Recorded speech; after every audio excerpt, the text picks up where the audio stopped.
আজকে আমি কাতলা মাছের পিস নিয়েছি। তা আমি আজকে মাছের প্লেন যেরকম আদা জিরে বাটা দিয়ে ঝাল করে আমরা করি ধনেপাতা দিয়ে সেইটা করব। আর যেটা করছি সেটা তোমাদের সঙ্গে শেয়ার করছি। তা মাছের পিসগুলোকে আমি এরকম ভালো করে নুন হলুদ মাখিয়ে রেখে দিয়েছি। পরে এটাকে এবার ভেজে নেবো। ভেজে নিয়ে আমি যেমন সিম্পলভাবে ঝাল করি সেটা মাছের ঝাল মাছের রসা সেইটা তোমাদের দেখাবো। ঠিক আছে, আমি এবার মাছ কটা ভেজে নিই। দেখো আমি একটা ফ্রাইং প্যান বসিয়ে দিয়েছি আর কড়াই আমি সর্ষের তেল দিয়েছি। এবার আমি মাছের তেলটা হয়ে গেছে, এবার আস্তে আস্তে মাছগুলো ভেজে নিই। আর মাছগুলোকে একটু ভালো করেই ভাজবো, কেন আমার ব্যাপারটা কাঁচা থাকলে মাছগুলোকে আবার আমাদের বাড়ির থেকে ভালো না করে ভাজা পছন্দ করে না। মাছগুলোকে ভালো করে লাল লাল করে ভেজে নিই।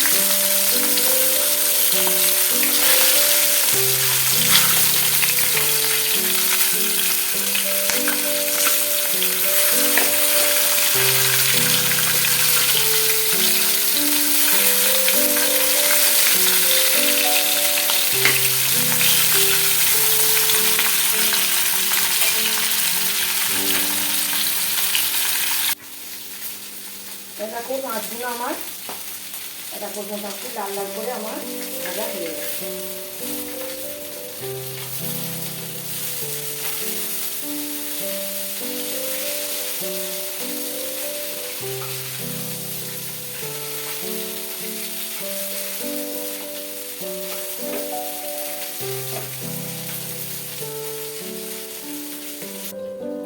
আমার মাছ ভাজা হয়ে গেছে। এবার আমি কড়াইতে একটা কড়াই চাপিয়ে দিলাম। কড়াইতে একটু 3-4 কলা মতো আন্দাজ মতো 3-4 চামচ মতো আমি সর্ষের তেল দিয়ে দিলাম। এর মধ্যে আমি দুটো কাঁচা লঙ্কা ফাটিয়ে দিয়ে দেবো।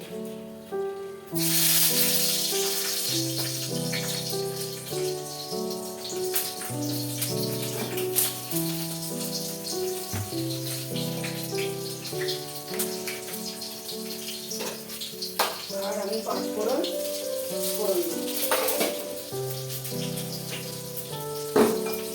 ফোড়ন দিয়ে দিলাম। এইবার আমি আদা বেটে রেখেছিলাম, আদা বাটা এই 2 চামচ মতো আদা বাটা আমি হাতে পিস করি। 2 চামচ মতো আদা বাটা দিলাম। আমার যে 8 পিস মাছ আছে 2 চামচ আদা বাটা, 1/2 চামচের একটু 1 চামচের একটু কম আমি হলুদ গুঁড়ো, আর এই জিরে গুঁড়ো 1 চামচ, আর একটু 1 চামচ মতো ধনে গুঁড়ো। এই দেবো। এখন একটু নাড়ানাড়ি করে নিই।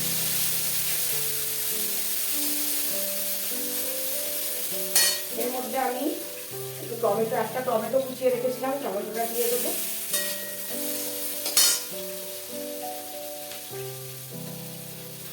সিম্পলভাবে এই ঝালটা আর এই পরিমাণ মতো স্বাদ মতো আমি নুন দেবো। দিয়ে আমি এটাকে একটু নাড়ানাড়ি করবো, কষিয়ে নেবো আর কি মশলাটাকে। এই মশলাটা যাতে না পুড়ে যায় আমি একটু অল্প জল থেকে নাড়ানাড়ি করবো, সামান্য একটু জল দিয়ে নাড়ানাড়ি করবো। আর আমি এর মধ্যে একটু কাশ্মীরি লঙ্কার গুঁড়ো দেবো, একটু কালার হওয়ার জন্য, আর একটু গোলমরিচের গুঁড়ো দেবো। গোলমরিচের গুঁড়োটা দিলে টেস্টটা হয়। দিয়ে আমি এটাকে একটু ভালো করে নাড়ানাড়ি করবো, কষিয়ে নেবো আর কি মাছের এই মশলাটাকে।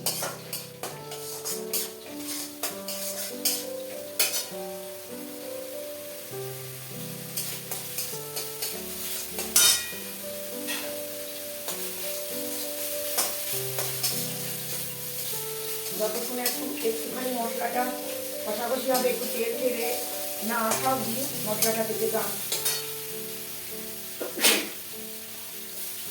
এবার এর মধ্যে জল দিয়ে দেবো। দেখো মশলাটা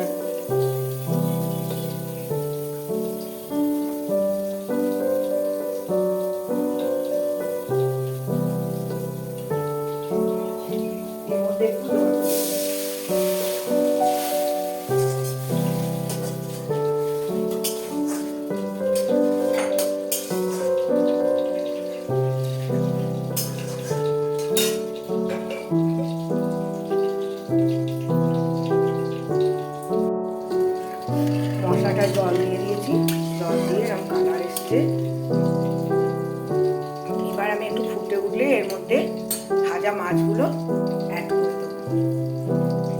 দাঁড়াও একটু, ঝোলটা ফুটার অপেক্ষা। এই দেখো মাছের ঝোলটা ফুটে উঠেছে, এবার আমি মাছগুলো একা করে এর মধ্যে দিয়ে দেবো।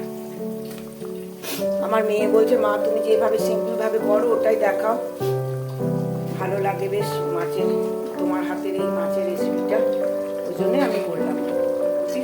মানে সাধারণ একটা মাছের রেসিপি, অথচ খেতে খারাপ হয় না। আর আমি মাছে খুব একটা পেঁয়াজ রসুন দেওয়া পছন্দ করি না, নিজস্ব এটা পেঁয়াজ রসুন দিয়ে মাছটা আমার মনে হয় মাছের নিজস্ব টেস্ট নষ্ট হয়ে যায়, ওই জন্য আমি মাছের পেঁয়াজ রসুন দিই না।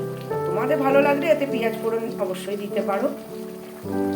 এবার আমি এর মধ্যে একটু ধনে পাতা কেটে রেখেছিলাম, কুচিয়ে রেখেছিলাম, ধনে পাতা অ্যাড করে দেবো।